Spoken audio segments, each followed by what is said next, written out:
What's going on, YouTube? In today's video, we get to interview the EU Treasure Cup winner, Jay, who won it with Black Yellow Luffy last weekend. He's been a part of my community for a little while now, and I gotta say, it's an absolute pleasure having him there, and I'm so happy to see him win.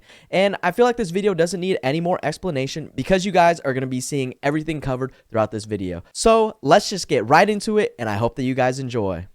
Hello. What's going on, brother? Hello. Doing good, man. A little bit tired, but doing good. What about you? Okay, busy. I'm tired as well. I didn't get much sleep, but hey, we're grinding, right? Can't complain. Exactly, man. Cannot complain. And you might be a little tired, but you're winning out here, Exactly. Can't complain either. Yep. All right, you guys. So, like I was talking about, the No Heroes EU Treasure Cup champion right here. We get to talk to him. Jay running Black Yellow Luffy, which is insane because I don't think we've seen that in NA yet. And it's always cool to see some other decks out there winning besides, I guess, Moria, Sokka, Anel, Kata, and stuff like that. And this is actually his first big win. And so congratulations, man, and thanks for giving some of your time to talk to us. He's coming all the way from France, so it's pretty late over there, but we're gonna crank this out and have a nice chat here. Thanks, man. Yeah, it's a little bit late, but it's all right. We used to play late, What? It's Friday, right? Yeah, it's Friday for you, I think. Yeah, it's Friday, but 2 a.m. So. Okay. And so it's been almost a week now since your win, and I guess you've had time to let it settle in and everything like that. And so how does it feel to become a Treasure Cup champion? It feels good, man. It feels good to win the tournament, to be honest. Especially when you practice a lot, you've been training a lot, you've been training a bunch of stuff, and you never know, right? It's just you never know, and that the day when you just play the tournament, then you realize if it works or not, if things are going smoothly or not, and then when it pays off, it feels really good. Oh man! So did it when you ended up winning it? Did it? Was it kind of just like another game for you in that final round? You won it, and you're like, okay, well, shit, I just won. Or were you like screaming? Were you jumping around? Like what was it like? Not at all. I was literally, all right, next one. I was literally so into it, like playing round after round, that I was just waiting for the next round pretty much. So it took me a little bit to realize that the tournament was just over, and then it was done. Gotcha. Yeah, you're ready to whoop some more ass, huh? Keep playing some more rounds. It's just you keep playing until it's over, pretty much. So when you're into it, then you're not thinking about it, I guess. And but I knew we're getting really close to the end of the tournament. Like after round 8, I started realizing, and I was like, oh shit, actually I'm at 8-0. I think we can do it. 2 more rounds, we can try to do it. But before that, it was just, all right, one more win, one more round, one more win, one more round, one more win. Every round. Hey, that's awesome, man. And so this is a debate that happens a lot in, I guess, esports, but I think it also applies in a way to One Piece and the tournaments that are run in North America versus the tournaments that are run in Europe. And it's that EU is a lot bigger in terms of population size, right? And so it's one of those things where you definitely, I mean, I don't know, definitely, but you went through a lot tougher competition potentially, or a lot more hurdles, I guess. I don't know. Some people talk about how it's harder in EU, harder in NA. I don't know. Always the age-old debate right there, but. Yeah. like if AU is stronger than NA, or NA is better than EU, that kind of stuff. Yeah. I'd say it's different. Like for sure, the way of people are playing and approaching the game is different. For sure, and then we could have we saw that yesterday when we were playing together. You were like, oh, different playstyle, different tech. You didn't expect me to do some plays, as I didn't expect you to do those plays as well. So I think it's a bit different, but we can always adjust, right? So That's true. That's true. That's true. Especially when you're gonna be making your way to Worlds next year, right? I hope so, man. Right. Yeah, man. I hope so. This is only the 'Cause, like, start. yeah, last nationals were a bit rough for me. So the next one gonna be really interesting. This is different meta, so And so for you talked about it a little bit yesterday, but for I guess for you want to reinform the people here today. What is like your background in TCGs? I have no background at all. That's crazy, you guys. He was talking about this yesterday. He said One Piece, his first TCG, and I believe this Treasure Cup was maybe like his fourth or fifth big tournament that he's played in, which is just insane. Yeah, I was in holidays. I was visiting my friend that live in the Netherlands. And then at some point he was like, "Man, there is that new One Piece card game that just been released like a couple months ago. We can just give it a try. We're just three friends and we just wanted to discover the game." And I always liked card games, but like from a Red distant Side should point be of view, good. kind of. Like I was watching a little bit of Yu-Gi-Oh, Pokemon, but like really far away on the side. And I always liked it, but never been into it, I would say. And then we just start playing the game a little bit, and we found it like really actually cool and balanced. And then we start getting to it, and then after that, everything just goes on.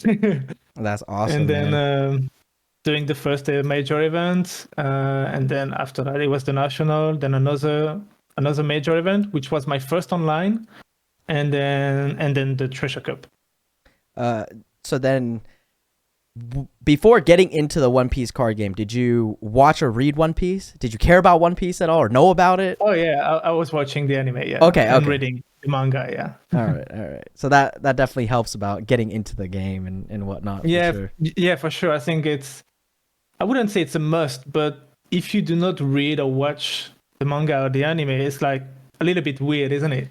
It's like you're playing you do not understand the like the synergy between the cards and the leaders and the effects. Like most of the like say Trafalgar Law effects are linked to his ability Shambles, like there is a lot of stuff that is linked to the anime or the manga. Mm-hmm. Wait, so they're saying that you're not fresh. You've dabbled in TCGs.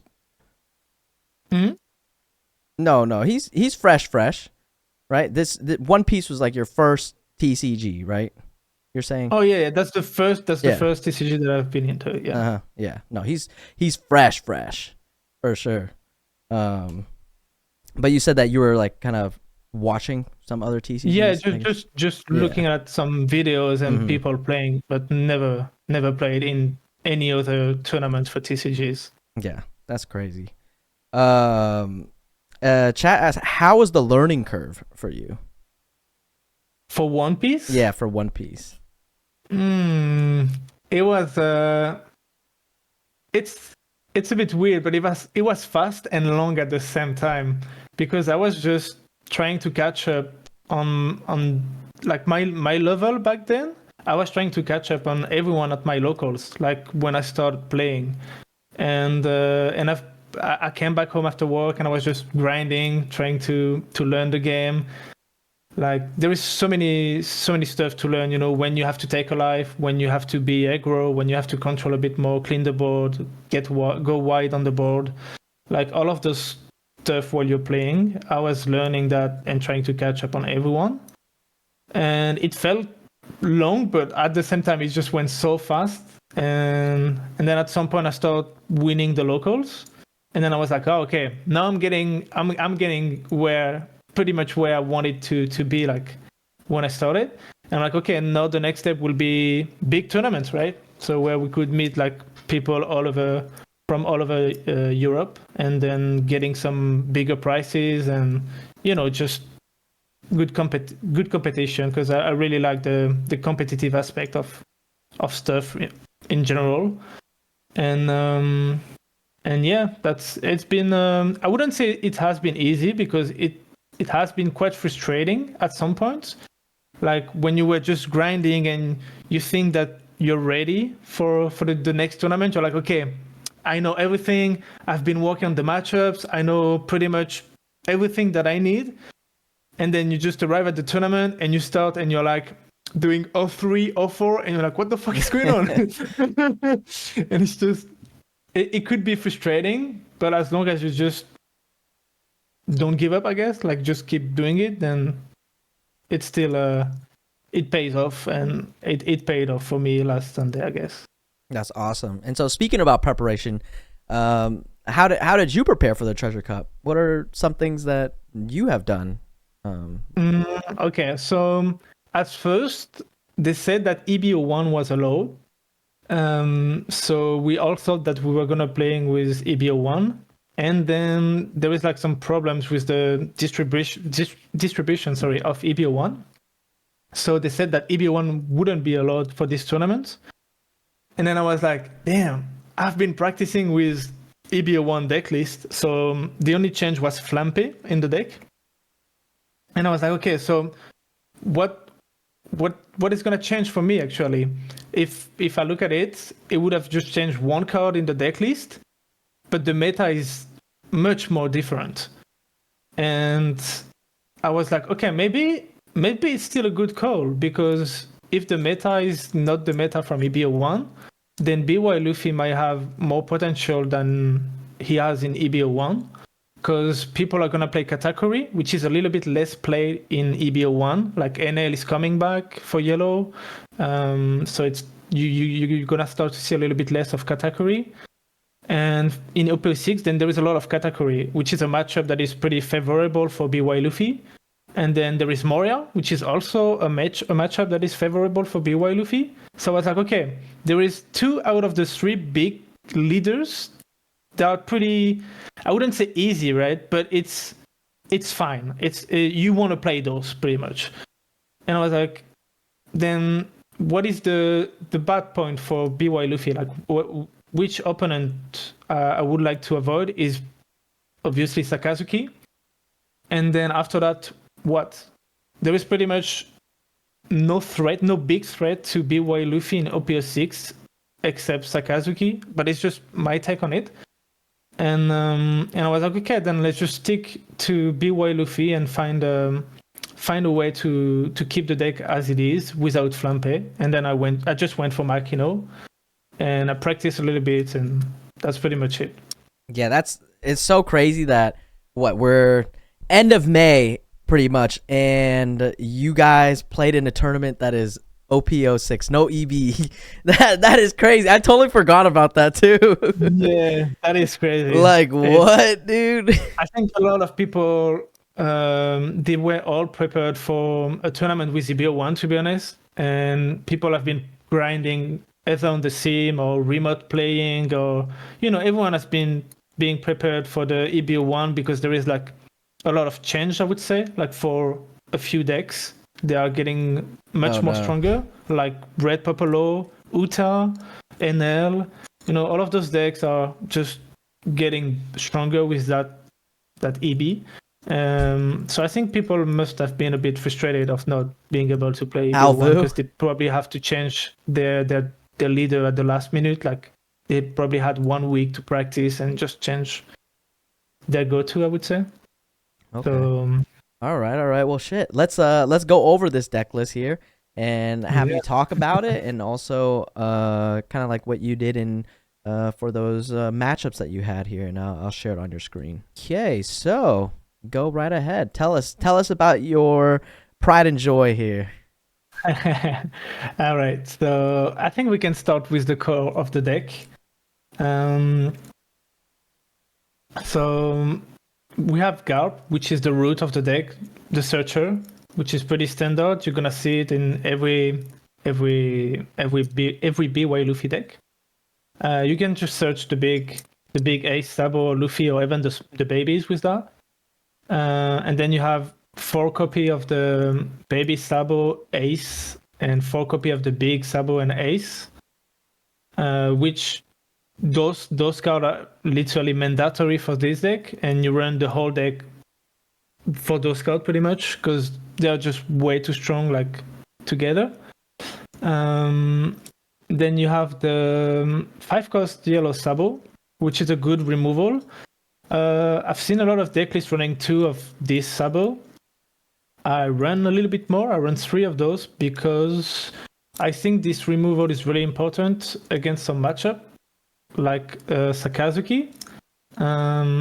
You want to get rid of the Kuzan. Like, for example, if I go first, which is not my best curve for BY Luffy, you're going to play Kuzan on your 4 downs turns because you're not going to lose any card advantage, and Kuzan is a threat. So the best play for me is just to play Sabo pretty much. So I lose a life, which is good, and then I kill your body, and that's pretty much it. And I had to make some space for the spice of the deck, so I had to cut down a little bit the Luffys. I cut down both of them, the baby and the big one, to 3, because I felt like we have enough cards to just take our life pretty much. We have Makino and Hiyori, which are both 2k counter, but most of the time you're gonna use at least one of those, or even both of them, to be honest, because you have to take your life and you have to get down to 0 life so you can use the leader ability. And the whole package with Luffy, I felt like it was enough, so I cut it down just by 1. Moria, I think there is no explanation for Moria, which is the beast of the every black deck, and a lot of people hate it. Yep. Then we have the Searcher, like the Event Searcher, 3 buzzer bound. I cut it down to 3 because I felt like 7 Searcher was enough to see like the pieces of the deck. You're gonna see them really, really fast most of the time. And then after that, we have a little bit of spice, which is Perona. So I know a lot of people do not play Perona, and it might be a little bit surprising. But this deck doesn't have any good 4 downs plays, to be honest. So usually what happens is that on 1 or 2 down, you're going to play Garp if you have it. And then on 3 downs, you're going to swing 5 with Garp and 5 with your leader. And on 4 downs, you're going to do the same pretty much. So, but it's going to be 6 with Garp or with your leader and 5 with the other one. So I went for Perona because on top of being a 2k, you can make your opponent trash a card. And this is really, really important against Sakazuki and Red Purple, which are the hardest matchup for BY Luffy at the moment. Because card advantage is the key against those decks. And if you make them trash one, it's gonna change the whole rhythm of the game. And they don't expect you to play Perona as well, Like, for example, if you swing 5 with your leader, they expect you to put 4 down on the Garp if you have it. Or you can just play Perona, and then they're just going to trash a card if they defend the 5k swing. Yeah, I definitely did not like that Perona yesterday when it was played against me. It was funny, too, because the first game that we had played, I think you're either 4 or 5 dawn turns, something like that. Somebody in chat was like, oh, I think Perona is coming, like right as you had played it, because I think they had seen your deck list or something like that. Deck list, yeah. So like, I'm pretty sure he runs Perona, and then boom, you played it. Yeah. It's because on top of that, it's also such a good bait. It's like you play her, your opponent trash a card, and you pretty much know that usually you play her against Sakazuki and Red Purple, and against other leaders, you'd rather just keep her as a 2k because you do not need that card advantage, I would say. It's depend, to be honest. It's situational. I'm just talking in general, of course. Mm-hmm. But when you play her, you know that Sakazuki and Red Purple gonna remove her, so they're gonna spend resources on Perona, and I'm totally fine about it because that means that my 5-cost body are gonna stay a little bit longer on the field, I see. Okay, so her Korean here says interesting. 3 yellow sabos should have buzz cut mochi instead. Uh, I I don't like basket mochi. I mean, I don't. It's not that I don't like it. It's just that I don't feel like it's a good card for the. It doesn't. How can I say that? Um, with the playstyle of the deck, I don't see it as a good card. Um, especially because like basket mochi rests the 4 cost or less, right? Um, so what would you run basket mochi over Amaru when Amaru can buff one of your character on top of that? Especially when you have some rush cards in the deck, you know. So you can really kind of catch off guard your opponent with that. For example, if you play against Sakazuki, sometimes they can be down to 1 life, and they have Rebecca on field, and you can just rest the Rebecca, and then give 3,000 to an ace, and then swing with ace, and then swing with the leader, and you can almost pretty much go for game with that. And if you have other body on the field, it's pretty nice. Yeah, they're saying it KO is a 4 cost, not rest it. Oh, it's KO, not rest. Yeah, KO. Because there is Borsalino in the meta at the moment, which cannot be KO.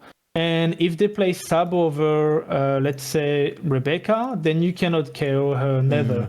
So I think resting is a really good thing, because you just want to go through it and not waste your attack into it. Someone else asked, how does Hiyori help take your life? So Hiyori and Makino are the 2 cases that I use the most, to be honest, because Hiyori just allows you to grab your top or your bottom life, and then you can put back a card on top of your life.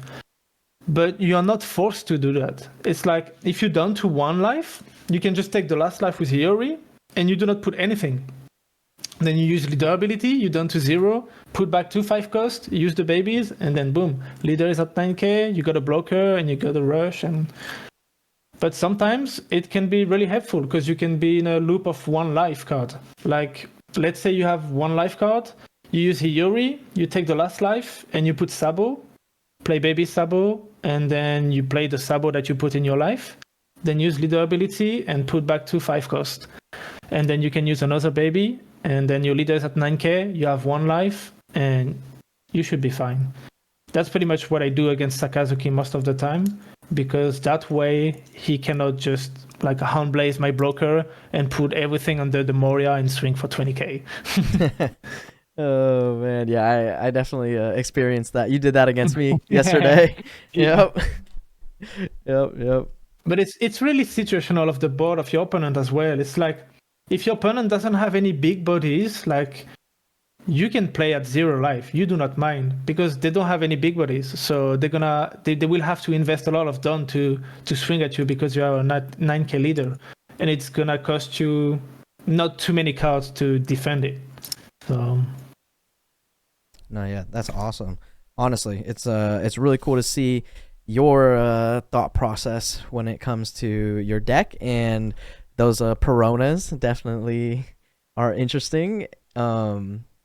And so your matchups in the tournament, you said that it's one of those things where it takes a lot of skill to be undefeated and become the champion, but at the same time, a part of it is also you got to be a little bit luckier than everybody else, right? Yeah. So you were able to dodge one of your worst matchups throughout the whole day. Yep, exactly. During those tournaments, if there is one thing that I've experienced and that is really like punishing, I would say, it's the luck of the pairing. Because sometimes you're just gonna face what you don't want to face, and sometimes you're just gonna face what you want to face, which is really nice. So that's what happened for me Sunday. The last Sunday, I only faced 1 Sakazuki, which I felt really lucky about it.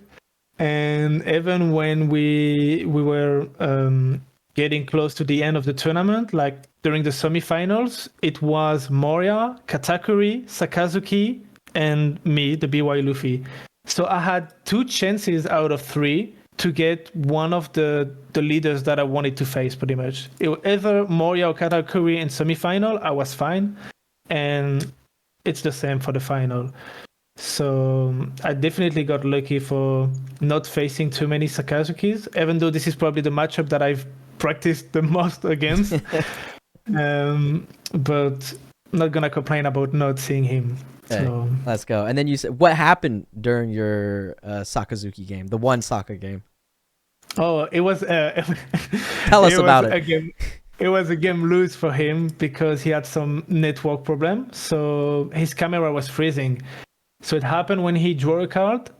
He asked me if he could like keep playing, and I was like, yeah, okay, just keep playing.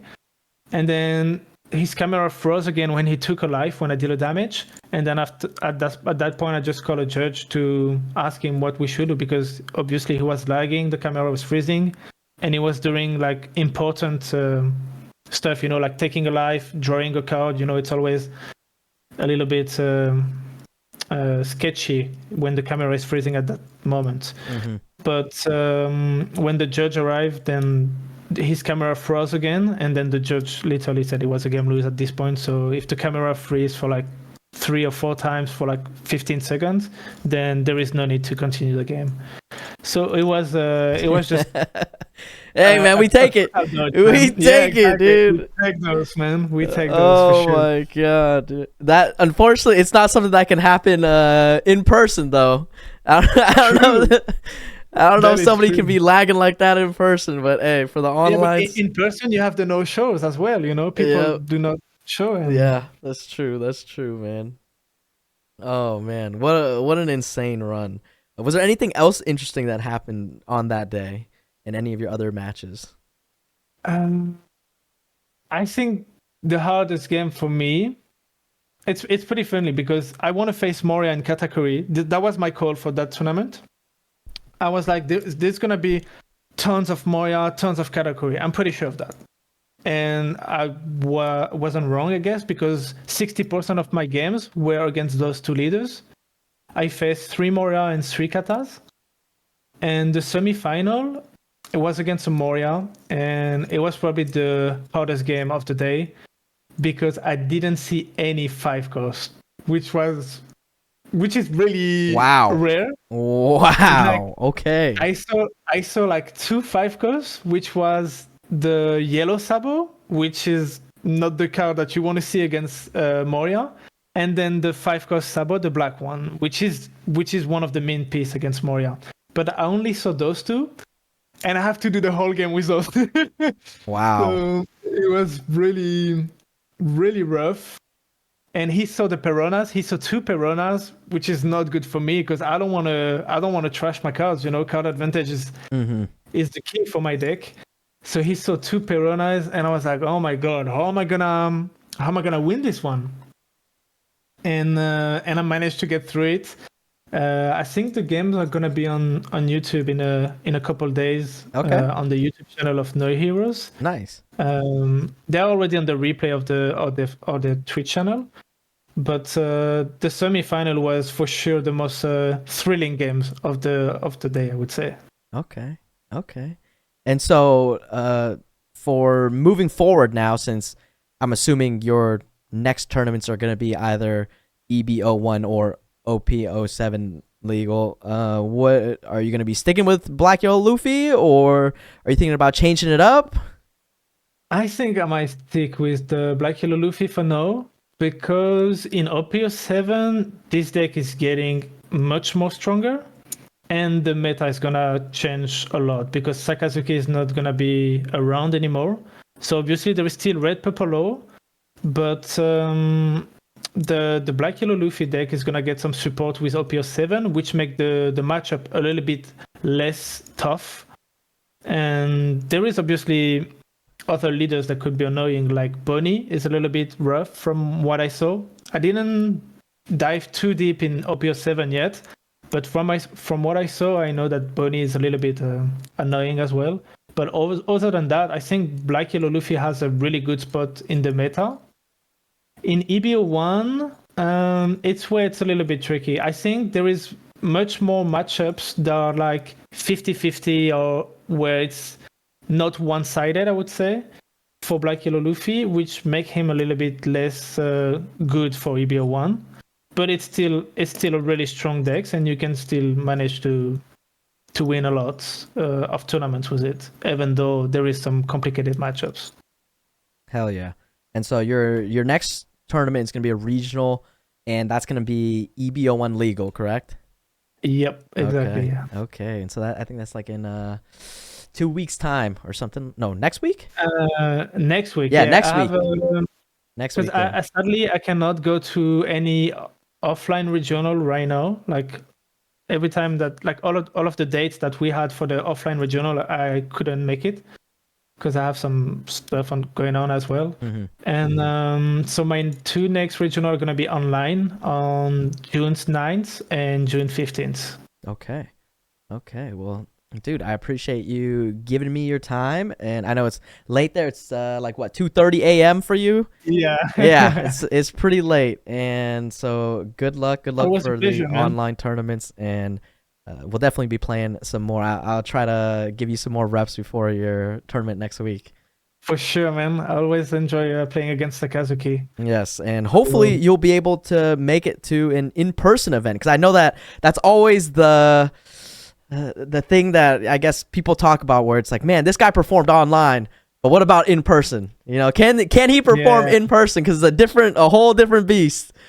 Yeah, definitely. It's literally much more different because I've my first, like the 2 last big tournaments that I've done were online, but the 2 first that I've done were offline actually. So I know it's more dense for sure, because in person it's different, and you could be intimidated, or you can make mistakes that you do not make when you are just at home. And I'm looking forward to it. I think it's one of my next goals is that I want to top in a major event offline.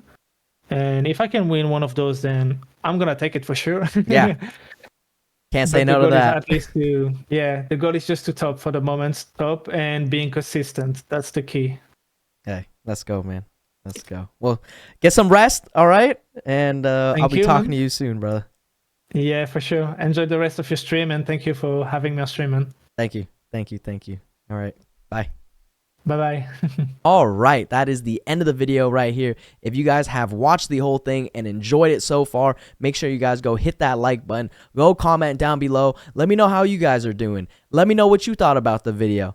And as always, good luck in your guys' matches. Good luck in the locals, store championships, regionals, whatever it might be. Stay winning, and I'll see you guys in the next one.